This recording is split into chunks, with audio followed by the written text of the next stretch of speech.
Morning, welcome to the second hour of Sunday Supplement. So much to talk about this morning, and still with us, our football journalist and broadcaster Julien Laurent, the Telegraph's chief football correspondent Jason Burt.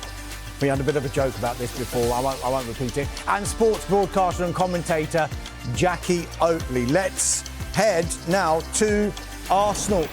Big win for them at the Emirates yesterday against West Ham United. The Mail on Sunday go with classy Arsenal stroll to the top. Julien, you were at that game at the Emirates. They lost this fixture against West Ham United in the previous two seasons.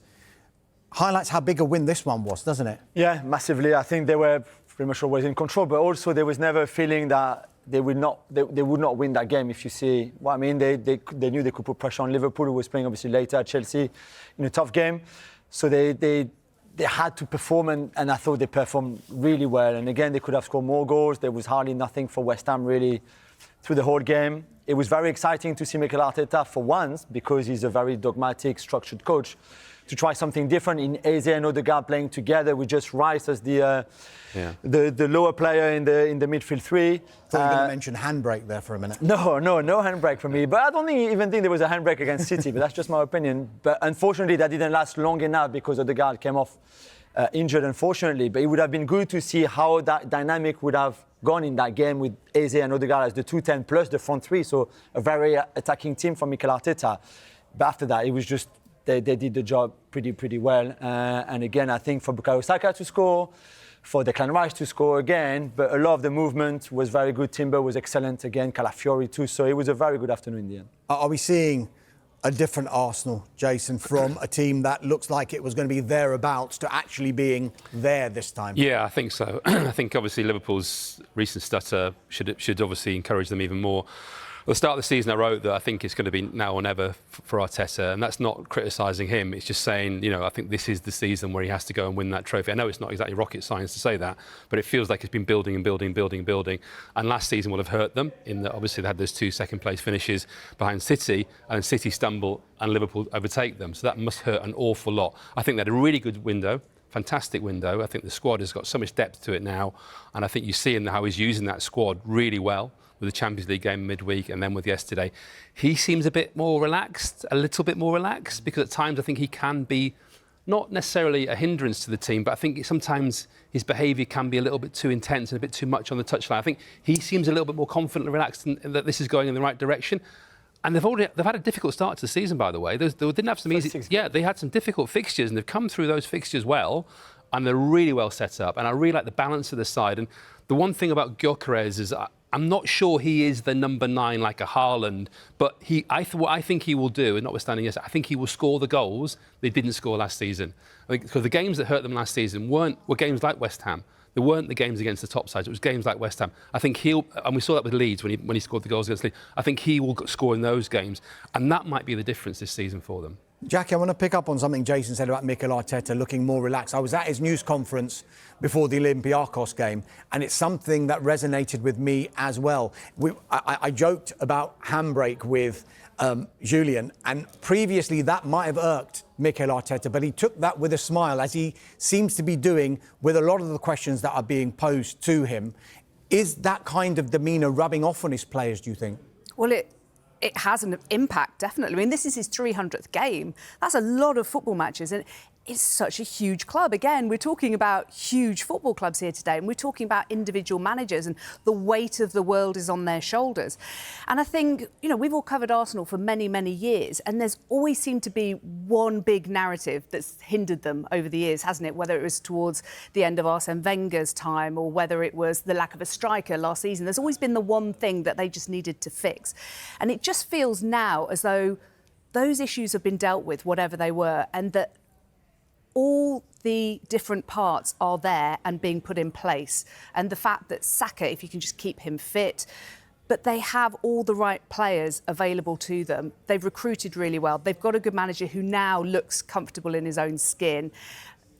the fan base, everybody starts to believe. And also the fact that Liverpool are having a wobble and the fact that Manchester City are still trying to get back to where they were. They've had their issues as well. Now's the time really for Arsenal to put all those bits together and to make the jigsaw complete and to go and win the league or the Champions League or both this season. Why not? Jason, you talked about culture before with Manchester United and you alluded to Mikel Arteta. I do recall during the COVID period when he was doing his news conferences, the one thing he mentioned was synergy. Yeah. And he says he needed the synergy between not only the players and himself, but with the fans as well. Yeah. Are we now seeing that circle completed with regard to Arsenal? I would hope so, although going to Arsenal sometimes it can be quite a stressful experience. I think the fans are still slightly on edge on occasions. It does come quite quickly. It has definitely got better. The atmosphere is better. There is much more synergy, as you say, but I think there are occasions, and that Man City game was one recently, where I thought the frustration it's not always that far from the surface. And Jackie spoke before about the Manchester United fans and how patient they've been and how supportive they've been. I think the Arsenal fans have been supportive, but I think there's a lot of frustration there. I think they need to win something, and we can talk about culture, we can talk about all the great work he's done and great squad and promising manager and what a great job he's done in his first job as a manager. But you've got to win something. You talk about 300 games.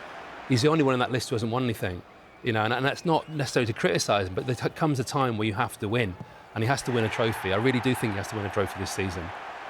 Do you feel that's... Yeah, I just think it's not as simple as just that. I think this Why is not? very difficult. It's difficult because Liverpool also are a great team, because City are a great team, and I think you're in it to Arsenal win it, Julian. You have to finally win something. We can talk about second place finishes and great club and great culture. I know City are great, Liverpool are great, but you have to win. Yeah, finally. I agree with you. And I think he puts enough pressure on himself without us having to tell him, or the fans telling him, you need to win something. He knows that far too well, and he wants to win, and he wants that winning mentality to come through the club as well. So you don't just win once, but you keep winning. Basically, it's all about marginal gains with him. It's all about those small margins that he always talked about, which is great. I just think you need so much things to go your way. You could be a great coach, have great players. You just need to avoid that injury. You need to. This is it. They would be there or just about, and they might not win it, but they would not be far. I agree with you. Of course, to validate this project, you need to win something. It helps. But I think they're just heading in the right direction. I think there's a lot of top clubs in England who would like to be in their position. On the pitch, off the pitch, in terms of identity, that synergy that you mentioned. So they're good right now. It's just like, let's see where they are in 6 months' time. For example. And the women won the Champions League, of course, at the end of last season, which was huge for the club as a whole, with a genuine one-club mentality, which a lot of others don't have. They talk about, they don't have. But Arsenal have got everything. They've got everything, and they just need to put it together to create that kind of consistency. And they've got characters. I mean, you've got Declan Rice behind us here. What a leader he is. What a character. What a winner he is. And as a neutral, it'd be great to see them go on and do Player of the year special. so far for me, Declan Rice. If he carries on like this, he will be Player of the Year, I think. He's been absolutely outstanding. I think he's been brilliant, and I think he's developing into one of the best midfielders in the world. And I know he came like 27th in the Ballon d'Or recently, but I think next year he'll be much higher in the rankings for that Ballon d'Or. Just on something you mentioned before and the squad, everything seems to be in place, and the window that they had addressed a lot of the issues that they seem to have in previous seasons. And I think it's highlighted by the fact that their captain and their talisman almost in Martin Odegaard, a third injury so far this season. This time last year had it happened. Yeah. And we're not really talking, we'll just bring Zubimendi on. But what's also interesting with Odegaard is there's been a lot of criticism of Odegaard, and he came back and he was brilliant. He was on it straight away. So that shows to me a player who knows his place isn't given anymore in the team. He may be captain, but it's not a given. He's got a lot of competition for his place, so he has to start showing it much more. And I was really interested how well he played when he came back. He was absolutely fantastic. Unfortunately, he's got injured again, but I think that's partly because he's pushing himself so hard because of the competition he's now facing. And again, that's got to be healthy. No player's place should be a given, but you're absolutely right. Previously, this would have been an absolute disaster.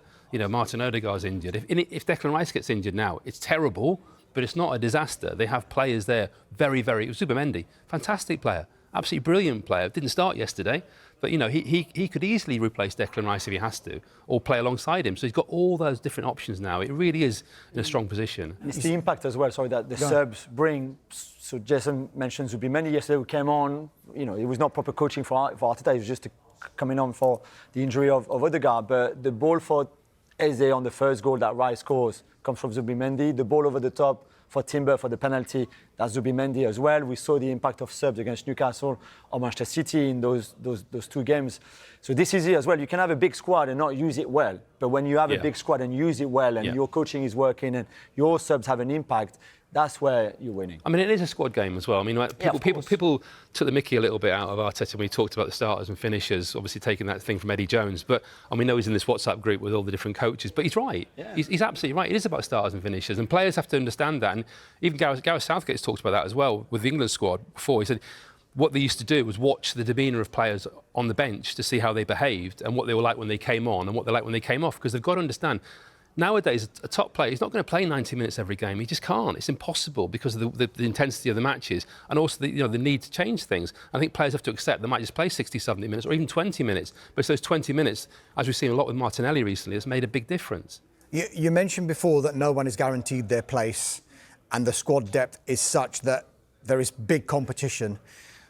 Before, we would have been saying the same thing about Bukayo Saka, but when he's been injured so far this season, Arsenal have managed to cope. And in the Sunday Express, it's a nice piece about him having a ton of fun because in his 200th appearance, he made his 100th goal involvement for Arsenal. Absolutely incredible stats with regard to Bukayo Saka, Jackie. Is he someone that they can't live without, potentially? I know we're talking about their squad depth and Noni Madueke has come in, and when Saka was injured, yes, they coped. All well and good, but this is a special player and a special case, isn't it? Oh, he's a wonderful, wonderful footballer. He just makes me smile when I see him watching and you see his smile. He's just such an infectious personality, but what he does on a football field makes everybody else look better as well. And him cutting inside and his lovely angle balls to the far post, I think Gyökeres is going to be a real beneficiary of those this season. It's just such a beautiful thing to watch. But I think no matter how much money Arsenal spend, if you've got a Saka on the field, then he's still going to be your star man. But they do have young Ethan Nwaneri as well, which is absolutely fabulous young talent. So I think this is the exciting thing about Arsenal. Yes, we can pick out these star individual players, but when you looked at their bench yesterday, you thought, this is a squad that could really win something special this season. I just hope for their sake that they can stay fit and that they maintain that squad depth, because it's good for English football if Arsenal are strong. I think with Saka, the interesting thing now is he can actually rest him, because the big accusation that Mikel Arteta faced before was he played him, and then he broke down. His hamstrings. Yeah, and so he overplayed him. He played every game, didn't he? He played every game. And it was sometimes too much because every minute of every game. Yeah, and he played, and he obviously he's overloading in terms of work. So the fact that he can actually take him out now, he doesn't need him for the cup competitions necessarily in the early stages. He can take him out, even some of the Champions League games. He can take him out. So he's got him ready for those big games. Because, as I say, no player is irreplaceable. But I mean, I would say Saka and Rice are the two for me who you think, well, you really want them for the big matches, definitely. Just on Saka, Julian, you'll probably know about this because this is information that I've got from Arsenal about the kind of person and human being that Bukayo Saka is. He came in with his mum once just to say, what work can I do for the community? Like voluntarily. Everyone was like, oh, right, sure, yeah, we can do this. He was reading into the history of the football club because he wants to immerse himself in everything that is Arsenal. Yeah. Is that the feeling that you're getting from him? And is absolutely. He like that kind of leadership is in a different way at Arsenal, isn't it? Yeah, I mean, he loved this club, to be fair, and like the whole Saka family, really. And I think he's such a great representative almost of Arsenal everywhere he goes. All his press conferences or post-match interviews, pre-match interviews are brilliant. And he talks about how this club has got together, really, to go back to the points that we were making earlier, in the last 5 or 6 years, where from anybody at the bottom of the club in a way to the top, everybody's aligned on the same idea, the same identity, and he's very much at the heart of that because he feels that. He's a world-class player. For me, there's no debate anymore to have on that. But off the field, he's just the perfect ambassador for this club. Yeah, really is. Just picking up on something you said, Jason, and you talked about Victor Gyökeres, and potentially he is maybe the player that Arsenal need for those games that they may not have won last season. But are there still a few question marks about him? I think there are, yeah. He looks a little bit off the pace at the moment, but it's a very early days. I think that, I'm not 100% sold he's going to be that top centre-forward I don't think he's a Haaland. I don't think he's going to be on that level, but I think he will be good enough. I think he'll be good enough for Arsenal. I think he will score those goals. As I say, I have been disappointed a little bit with his general play. I think sometimes it's not quite working.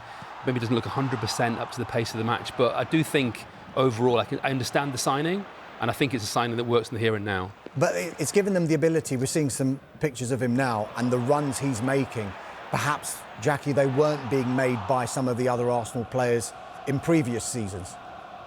Yeah, I mean, he is what they've been lacking. I really do think he'll come good. I know he's played in England before, of course, before he went to Portugal, but this Premier League's a different league. It's different to Portugal, it's different to the Championship, of course. And I think it does take time to adapt, and to the players around him and to the runs that they're making and the different personnel and Saka, etc. But I think he'll come good. I think he's a really good, clearly physically strong player, which obviously helps in the Premier League. And I really think he'll be a good signing for Arsenal. Very quickly, Arsenal champions this season? Yeah, I think so. I tipped them at the start of the season. I think they have everything to be. Jason? I tipped Liverpool, so I better stick with them. Jackie? Oh, man, I'm not allowed to sit on the fence here, am I? You can say Wolverhampton. Oh, yeah, I think Wolves are going to make a run from the bottom of the table all the way to the top, starting with Brighton today.